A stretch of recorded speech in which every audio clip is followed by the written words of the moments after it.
Hola Felicia, Hola, ¿cómo estás, Patri? bien. ¿Sabes que tengo una duda? ¿Me puedes ayudar? ¿Sí? Si yo comparto, a ver, voy a compartir, porque tengo dos pantallas, se me ocurre que yo estoy Ajá. compartiendo. Ahí, ¿qué estoy compartiendo? ¿Qué ves tú? ¿Ves Sí, todo lo escrito o ves la te- diapo se- nomás? veo la diapo y la siguiente diapositiva con Ah, los comentarios abajo.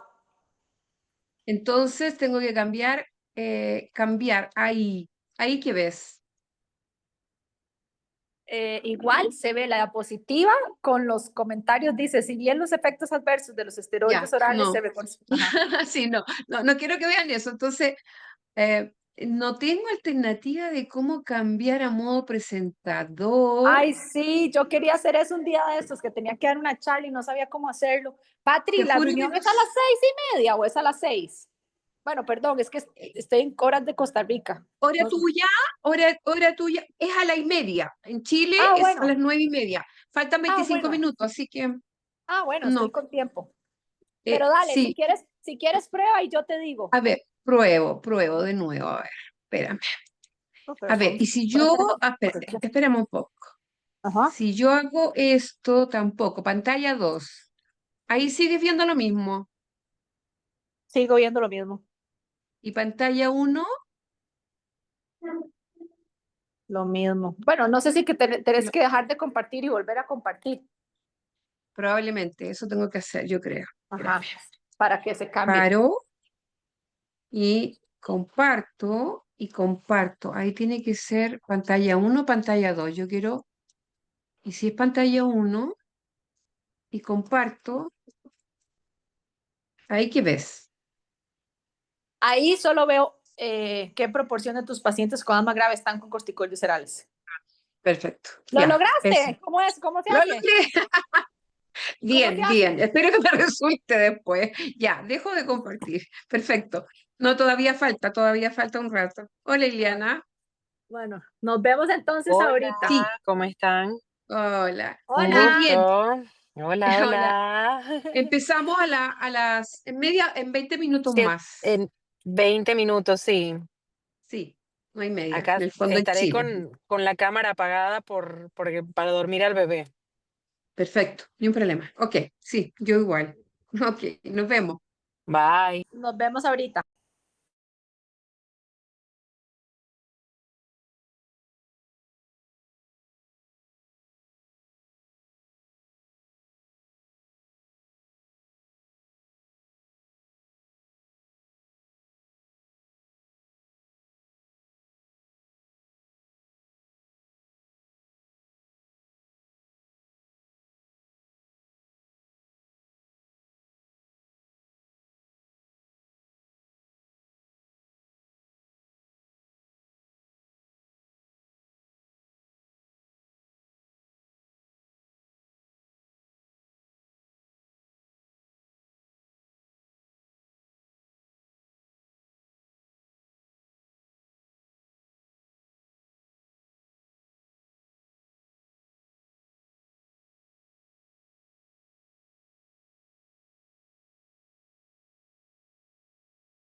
Hola Pati, hola a todos.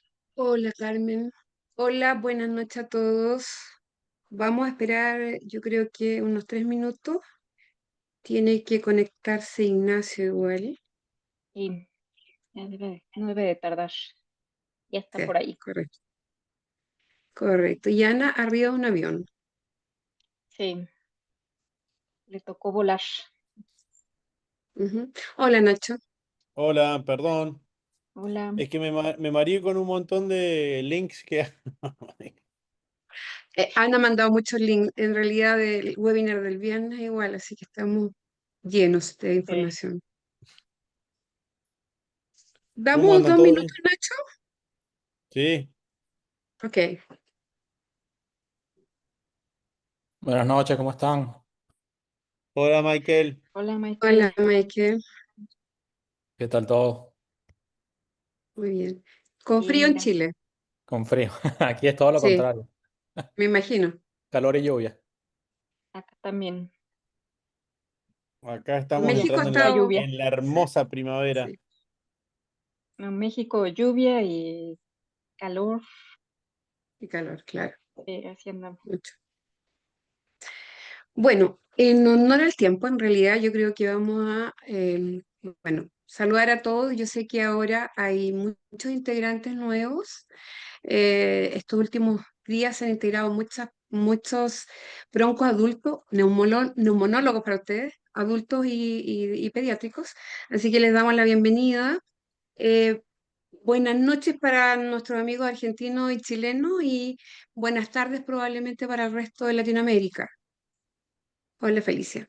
Hola Feliz. Iniciamos esta segunda reunión de posicionamiento del documento de posición de corticosteroides en asma grave y en esta oportunidad lo vamos a dirigir Nacho y yo, puesto que Ana está, me imagino, arriba de un avión en estos momentos. Vamos a empezar y voy a compartir pantalla. Una pequeña presentación sobre el concepto de corticoterapia y uso y sobreuso de los corticoides en diferentes enfermedades. Veamos si comparto bien, ustedes me avisan. ¿Están viendo solo la diapositiva? Sí. Sí, Pati. Sí, Sí, Sí, Patricia, no, solo la no lo diapositiva, igual que en antes. perfecto. Igual que en antes, perfecto. Ok, bueno, primero, sabemos que hace como 2 meses empezamos a trabajar en el documento de posición de corticoterapia, ¿verdad? Y sobre todo trabajamos ya en lo que es literatura y revisión bibliográfica, los diferentes grupos. Y ahora vamos a hacer una pequeña revisión del uso de corticoides orales para que después Nacho nos hable igual 10 minutos de corticoides inhalados en estas dosis y los efectos adversos, no solo en asma, sino que en todas las patologías. Ahora, ¿qué proporción de pacientes creen ustedes que tienen en tratamiento con corticoides orales que son asmáticos graves? Esa pregunta la hemos hecho varias veces y la verdad es que todos sabemos que son hartos, son muchos. No tenemos muy claro en Latinoamérica cuánto es la proporción de pacientes asmáticos graves que están en tratamiento con corticoides sistémicos. Pero sí sabemos de los efectos adversos de los corticoides orales especialmente, y estos se reconocen hace mucho tiempo. Sin embargo, seguimos usándolo en forma descuidada, en forma generalizada. ¿Y por qué lo usamos? Porque son medicamentos efectivos, yo creo que no lo podemos discutir. Son medicamentos eficaces y de bajo costo, especialmente en nuestros pacientes asmáticos graves. De hecho, yo siempre digo que hace unos 15 años atrás, antes de la aparición de los biológicos, los médicos que se dedicaban al tratamiento del asma grave en realidad se debían haber llamado corticosteroidólogos, porque salvamos muchas vidas probablemente con el uso de corticoides orales. Hoy día que han aparecido nuevas estrategias, en realidad, especialmente los biológicos, para ahorrar corticoides, uno debería creer que esta proporción de pacientes corticodependientes ha disminuido, pero le vamos a demostrar que no es así. La Sociedad Británica de Tórax muestra el 56% de pacientes con asma que han recibido al menos 3 ciclos de corticoides en el último año. Lo mismo dice ISAR, 30% de los pacientes asmáticos han recibido corticoides en ciclo o en forma permanente. El registro australiano habla de 24% y el de Reino Unido de 52% de uso de esteroides. Es decir, nos movemos en proporciones bastante altas. Lo que sí sabemos estos últimos años, diría yo, Pati, ¿sí? perdón que te interrumpa. Yo todavía sigo viendo y acá el Doc Ali también nos dice que estamos viendo la primera diapo. No sé si le pasa al resto, pero estamos viendo solamente tu primera diapo. Qué bueno. Ahí sí, Sí. Ahí ahora sí, cambió. Perfecto. sí. Bueno, les comentaba sobre los registros, todos hablan de 30 a 50% de corticodependencia, de uso de corticoides orales. Ahora, el concepto nuevo que se ha implantado en los últimos años, diría yo, es que no solo se habla de corticodependencia cuando el paciente usa corticoides todos los días, como lo veíamos antes. Hoy día, cursos, sobre dos cursos de corticoides en el año para todas las enfermedades, van hablando de los efectos adversos graves que pueden tener estos pacientes. Solo para aclarar un concepto respecto a la corticodependencia, dosis baja, dosis media y dosis alta, que probablemente ya la vamos a dejar de lado, pero se habla de corticodependencia dosis baja cuando tienen menos de 6 miligramos de equivalente a prednisolona al día, dosis media entre 6 y 12 y dosis alta mayor de 12 miligramos al día. Ahí cambió la diapositiva, ¿verdad? Sí, Les cambió, perfecto. Entonces, ¿qué pasa con las publicaciones con respecto al uso de terapias, no solo en asma? Por ejemplo, esta publicación del año 1990, un seguimiento de pacientes de 1990 a 2019, si ustedes ven, esto es Betsy Go, Betsy Go ha trabajado mucho en corticoides, especialmente en asma, ¿verdad? Y ustedes ven la primera gráfica en que en asma, no siendo grave, a través de los años no se ha visto una disminución en el uso de corticoides, especialmente en dosis que son relativamente bajas, pero que van al alza. El azul discontinuo hasta 500 miligramos al día. Perdón, en dosis acumulativa. Y cuando el asma es grave, como el gráfico de la derecha, ustedes ven que por lo menos en dosis baja no ha disminuido en nada el uso de corticodependencia. Por lo tanto, es un problema que tenemos que enfrentar y creo que ALAT está haciendo el mejor intento probablemente para poder disminuir esta dosis de corticoides. Y lo peor de todo en este estudio que está publicado en el 2024 es que la gran cantidad de pacientes que usan corticoides, ya sean curas cortas o prolongadas, está dada por pacientes con asma y con EPOC. Son quizás dentro de las patologías crónicas que usan especialmente ciclo muy frecuentemente. Este es otro estudio que es publicado en Francia con el seguimiento de pacientes desde 2007 al 2014. Y uno diría que como han aparecido los biológicos, esta proporción de pacientes corticodependientes ha disminuido. Sin embargo, si ustedes revisan, desde el año 1990 hasta el año 2019, perdón, desde el 2007 al 2014 ha aumentado la dosis de corticoide en la proporción de pacientes. En el año 2007 había 14% de pacientes recibiendo corticoide asmático y en el año 2014, en vez de bajar esta proporción, aumentó y va en aumento a 17%. Esto es muy curioso porque uno sabe los efectos adversos de los corticoides y sin embargo lo seguimos indicando. ¿Qué pasa ahora con el concepto en el último tiempo de la dosis acumulada de corticoides para producir eventos adversos? Esta es una corte de pacientes. Hay dos estudios acá que están reflejados en este gráfico. Una corte que se siguió desde el año 1984 hasta el 2017. Son 48.000 pacientes, 24.000 que se parearon usando corticoides y 24.000 que no usaban corticoides. Y se vio en qué minuto del inicio de la dosis de corticoides aparecían los efectos adversos. Y así se habla del concepto de dosis acumulada, ¿verdad? Y este estudio, el de Price, muestra que cuando ya estamos usando dosis acumulada de 0,5 a 1 gramo, que es equivalente a 4 ciclos cortos de corticoides al año, ya tenemos muchos efectos adversos, todos los que nosotros conocemos en los pacientes que usan corticoides, tanto en sobrepeso, efectos cardiovasculares, obesidad, SAOS, etc. Hay otros estudios que hablan de una dosis un poquitito más alta, de 1 gramo a 2,5 gramos.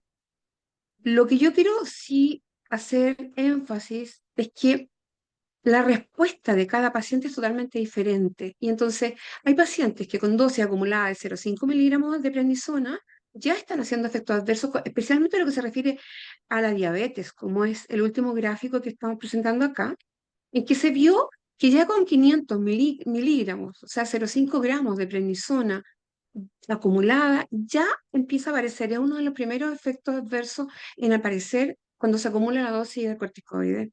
Entonces, ¿qué pasa? Los eventos adversos no solo dependen de la dosis, así que ojo, hay pacientes que van a presentar eventos adversos mucho más precoces y con menos dosis acumulada que otros que la presentan probablemente con 2,5 o con dosis continua. Así que hay que tener mucho cuidado, ver al individuo en forma particular y ver qué efectos le está ocasionando y tratar de disminuir los corticoides sistémicos rápidamente. Esta revisión sistemática, que también es de ingleses, también está en SIGO, habla del uso de corticoides en asma y ellos hicieron una revisión, acumularon 139 estudios en América del Norte, Asia y Europa. Yo les voy a mostrar solo las conclusiones, pero lo que ellos encontraron es que los pacientes usaban altas dosis de corticoides sistémicos en asma. En pacientes que no eran asmáticos graves, en el punto número 2, 25 a 30% de ellos sí habían recibido algún curso corto de prednisona, y eso que eran pacientes asmáticos leves o moderados. Y por supuesto que en aquellos pacientes que eran asmáticos graves, va desde un 50 hasta un 90% de los pacientes que han usado al menos un curso de prednisona. Afortunadamente, en los últimos años han aparecido los biológicos, que muchos de ellos han demostrado disminuir la corticodependencia, ¿verdad? Y esperamos que con el uso masivo a futuro podemos disminuir estos efectos adversos de los corticoides que llevan. Yo tengo pacientes que incluso han quedado ciegos, asmáticos, jóvenes, debido a las cataratas y a graves problemas a consecuencia del uso de corticoides sistémicos. Bueno, y cuando se habla de dependencia, lo habíamos conversado antes, pero hay diferentes definiciones. Yo creo que no hay un consenso hoy día, pero cada vez se está achicando más el límite para uso de corticoides. Y hoy día hablamos de dependencia, según algunos estudios, ya con 2 ciclos de corticoides en el año podríamos tener efectos adversos importantes. Otros hablan que requerimos una dosis acumulativa de 0,5 a 1 gramo, es decir, no importa tanto cuántos ciclos, sino que lo que se va acumulando de prednisona a través del tiempo. Y finalmente, los más antiguos que consideraban que solamente el uso crónico de corticoides, más de 6 meses en el último año, era para hablar de dependencia. Lo que sí sabemos es que hay que desescalar lo más rápidamente el uso de corticoides y usar todas las terapias alternativas para ahorrar corticoides. Y sabemos que hay varias terapias alternativas. Siempre los biológicos hoy día en primer lugar probablemente. Sin embargo, la mayoría de las guías de las recomendaciones, vemos GINA, vemos GEMA, vemos la británica, todavía están recomendando en el STEP 5 el uso de corticoides sistémicos. Y por supuesto, el uso de corticoides en las exacerbaciones, porque no tenemos probablemente otras alternativas más efectivas pese a los efectos adversos que tienen. Así tenemos la guía australiana y de Nueva Zelanda del 2020, por ejemplo, que ellos recomiendan en las exacerbaciones usar entre 37 y 50 miligramos de 5 a 10 días, son bastante más generosos. La Sociedad Británica en el 2019 dice entre 40 y 50 miligramos, pero por lo menos chica tiempo y dice 5 días. Gina dice 40 a 50 miligramos y es más flexible, entre 5 y 7 días. Y Gema habla más bien por peso, de 0,5 a 1 miligramo por kilo día, por 5 a 7 días. Ahora, lo que nosotros tenemos que hacer, y creo que es parte de este documento que vamos a trabajar en estos meses, es minimizar el uso de corticoides orales. ¿Cómo lo vamos a minimizar? Primero, tratando de disminuir a toda costa lo que es el corticoide de mantención. ¿Y cómo lo vamos a hacer? Por supuesto, con un buen diagnóstico, manejando las comorbilidades, manejando probablemente los gatillantes, que muchas veces son la causa de la exacerbación. Y en segundo punto, vamos a iniciar de alguna manera la disminución del uso de los corticoides en aquellos pacientes que lo están usando en forma crónica, bajar la dosis y posteriormente suspenderlo, y tratar de usar lo menos posible y periodos más cortos en el caso de las exacerbaciones. Y finalmente, usar las terapias ahorradoras de corticoides, como son los corticoides, perdón, como son los biológicos, y también algunos macrólidos, termoplastía, etcétera. Todas las terapias alternativas que hoy día conocemos para los pacientes con asma grave. No les voy a hablar del estudio ponente, pero sí voy a mencionarles que es muy interesante porque yo he aprendido mucho con este estudio, y no solamente para el asma, ¿verdad? Cómo bajamos los corticoides en los pacientes que son corticodependientes y no les producimos una insuficiencia suprarrenal con todas las consecuencias que esto trae. Solo recordarles que según un estudio ponente, que fue publicado en el 2019, nosotros podemos ir bajando rápidamente los corticoides de 5 miligramos, de 2,5 miligramos por semana, hasta llegar a 5 miligramos al día, que es la dosis fisiológica. ¿Qué pasa ahí? Ahí tenemos que tener mucho cuidado porque podemos producir una insuficiencia suprarrenal si nosotros suspendemos o bajamos la dosis muy bruscamente. Y lo que recomiendan en este esquema del estudio ponente es en este minuto hacer cortisol plasmático en la mañana. Si el cortisol plasmático está bajo, tenemos que tener mucho cuidado y probablemente vamos a tener que parar ahí con la disminución de los corticoides o ir bajándolo mucho más lento, de dosis mínimas a través de los meses. Y apoyarnos con el test de estimulación de ACTH para ver si está si está muy suprimido de sus suprarrenales. Bueno, la reducción de corticoides orales se ha logrado y se ha demostrado en varios estudios y en estudios pivotales con los nuevos biológicos. Lo ha demostrado mepolizumab, que es la antiinterleuquina 5. Lo ha demostrado dupilumab en su estudio Venture. El mepolizumab lo hizo en el Sirius y el benralizumab también lo demostró en su estudio Sonda, ¿verdad? Todos ellos son eficaces para disminuir, incluso para suspender los corticoides orales en los pacientes con asma grave. ¿Cuáles son las barreras? ¿Por qué no lo hemos hecho? Porque si ya tenemos hace rato biológico, tenemos conocimiento de lo malo que son los corticoides sistémicos, ¿por qué no lo hemos hecho? Hay varias barreras. Barreras dependientes de los pacientes, barreras dependientes de los médicos y barreras probablemente dependientes del sistema. ¿Cuáles son dependientes de los pacientes? Los pacientes se sienten muy bien cuando toman corticoides y están en crisis. Ellos están muy familiarizados con el esquema de corticoides, tiene fácil acceso, a pesar que en Chile por lo menos tenemos cierta provisión al uso de corticoides. Nosotros en Chile no podemos tener corticoides sino con una receta, pero siempre existe el tráfico de corticoides sistémicos, así que igual los pacientes lo usan. Ellos tienen mucho miedo a las exacerbaciones y al deterioro, y por lo tanto, si están con corticoides en forma crónica, tienen mucha resistencia a suspenderlo. Por otro lado, los médicos tampoco lo hacemos muy bien. Tenemos miedo a la insuficiencia suprarrenal. En general, tenemos miedo y somos poco adherentes a las guías que nos recomiendan ir bajando estas dosis. También hay poco reconocimiento de lo que significan los eventos adversos y hay pérdida de instaurar nuevos tratamientos alternativos que pueden mejorar la dosis de corticoides. Y por otro lado, faltan normas estandarizadas. Yo creo que en Latinoamérica es por eso que tenemos tanto interés y todos los que estamos acá en hacer estos documentos y en hacer estas guías, de modo que podamos hacer conciencia de lo dañino que son los corticoides sistémicos y cómo lo podemos mejorar. Finalmente, hay una barrera que depende del sistema, ¿verdad? Hay retardos en la derivación, hay accesos limitados a los centros de atención de asma grave. Pacientes con corticodependencia deberían ser derivados a un centro de atención de asma grave. Y también, por supuesto, hay una pérdida de monitoreo de la prescripción de corticoides. En Chile no sabemos cuántos pacientes tenemos con corticoides orales en todas las patologías y sucede lo mismo, yo creo, en toda Latinoamérica. Entonces tenemos que tener mejores registros. Es la única manera de que podamos visualizar el problema y le estamos buscando solución posteriormente.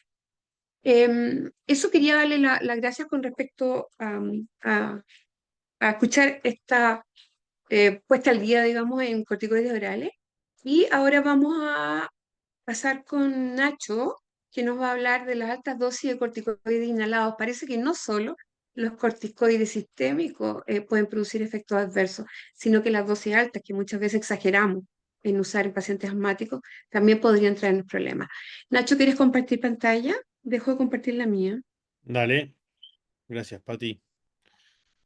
Eh, Ahí estamos. bueno, en parte, en parte lo que la gran exposición de Patti nos reflejó es esto, que los corticoides sistémicos son algo que tenemos que tener en cuenta y que, que, que- que los efectos adversos tienen que estar ahí presentes, pero esto ya lo venimos charlando y ya lo venimos viendo que la corticoterapia inhalada a altas dosis también tienen su impronta, digamos. Yo con respecto a los corticoides inhalados, no voy a decir absolutamente nada, no voy a tener, mi statement es, gracias a Dios que tenemos los corticoides inhalados, porque esto, acorde a este estudio, que hace casi 10 años que está este estudio, pero que agarraron aproximadamente 50 países y se fueron a evaluar desde hace 50 o más de 50 años la mortalidad de asma a nivel de estos 50 países, el cambio apareció cuando aparecieron los corticoides inhalados. Bajaron 2/3 de la mortalidad. Es una pena que sigamos teniendo mortalidad por asma, pero la verdad es que el descenso de los corticoides inhalados el descenso de la mortalidad por los corticoides inhalados es significativa. Y esto es así. Entonces, cuando hablamos de asma y tratamiento de asma, el corticoide inhalado tiene que ser la piedra angular del tratamiento. Y dentro de estas cuestiones, la estrategia tanto de Gina o de otras estrategias de otras guías, nosotros la conocemos que se habla de STEPS, o sea que es una dosis acumulativa de corticoide inhalado, las estrategias que les guste. O sea, no me voy a poner a hablar de estrategia si es a demanda, ¿está? Pero lo que sí me gustaría dejarles reflejado es que nosotros a medida que vamos haciendo evaluación y reevaluación y el paciente sigue sin mal control, la estrategia es incrementar el tratamiento con la dosis del corticoide inhalado. Y esto es así, no sé si hay mucha evidencia con respecto a esto, pero esto es como la estrategia que se plantea en las guías. Los objetivos para esta charla van a ser muy cortas, es una charla bien corta, va al hueso, como le pasó a Otamendi hace unos minutos que lo acaban de echar e expulsar del partido de Ecuador. Así que vamos a hablar sobre los efectos adversos de los corticoides inhalados y la efectividad a altas dosis si la efectividad a las altas dosis de corticoide inhalado. Y podemos ver si tenemos otro punto de vista. Respecto a los efectos adversos, ya no hay mucha discusión si los corticoides inhalados generan efectos adversos a largo plazo en los pacientes con asma. Sin duda, grandes cortes de poblacionales de estudio nos están diciendo, y esta creo que es la más representativa, la NorthStar, que sigue una corte prospectiva de 500.000 pacientes asmáticos con 10 años de seguimiento y evaluaron los efectos adversos. Los efectos adversos, fíjense, osteoporosis, la incidencia acumulativa a medida de que van pasando los años, 2,6, catarata 5,5, diabetes tipo 2, enfermedades cardiovasculares 17% de incidencia acumulativa. Bueno, y ahí la tienen detallada. Pero lo más importante de todo que nos deja este estudio es que aparentemente la dosis tiene mucho que ver con respecto al riesgo. A medida que la dosis aumenta, el riesgo de cada evento, si ustedes se fijan en este gráfico, a medida que aumenta la dosis, aumentan los riesgos y ustedes lo pueden ver finamente con cada evento adverso que tiene el corticoide inhalado y con diabetes, con osteoporosis, con catarata, con neumonía. Acá claramente no está discriminado si es budesonide, si es la fluticasona, si es no está discriminado qué tipo de corticoide inhalado. Se pusieron las equivalencias baja, media, alta y muy alta. Y observen que tiene una clara relación dosis y riesgo de efecto adverso. Sin embargo, y quiero acá plantear otro punto de vista, me gustaría hablar, yo estaba pensando esta charla sobre hablar sobre los efectos adversos, pero creo que claramente por más que este estudio, ya venimos viendo y se vienen reportando y se viene diciendo sobre la evidencia que hay efecto adverso por los corticoides inhalados. Me topé en parte, esto es el artículo de Gaby, pero me topé con otro artículo que me gustaría compartirlo, que es una revisión. Pero Gaby y el grupo de Zing reportó en este modelaje, eh, y este gráfico representa a los pacientes con dosis moderadas a altas, o sea, pacientes asmáticos moderados a alta, moderados y graves, que a medida que vamos aumentando la dosis, si bien el efecto de broncoprotección, que esto representa en el test de broncoprovocación, lo vamos obteniendo, pero esto es a expensas que a medida que va aumentando la dosis, se va apareciendo el eje de supresión del cortisol, va empezando a tener más predominancia y más prevalencia. Con lo cual, esto es interesante, entender de que si es realmente necesario nosotros empezar a incrementar la dosis de corticoide inhalado, entendiendo de que, y acá voy con este artículo, que se sabe que la dosis que se obtiene en el efecto, la dosis de fluticasona, de propionato de fluticasona, que se obtiene el efecto entre el 80 y el 90% del efecto, es 200 miligramos aproximadamente, y con sus equivalencias.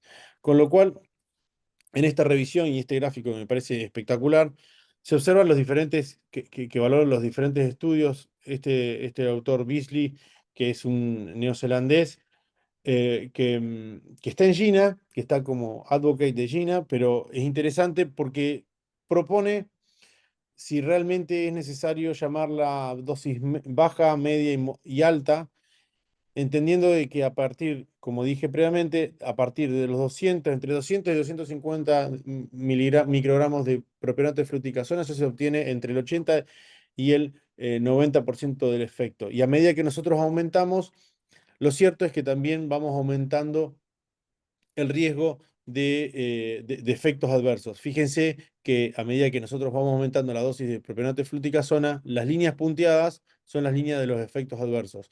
Las líneas continuas son las líneas de los efectos de la efectividad, digamos, de la eficacia.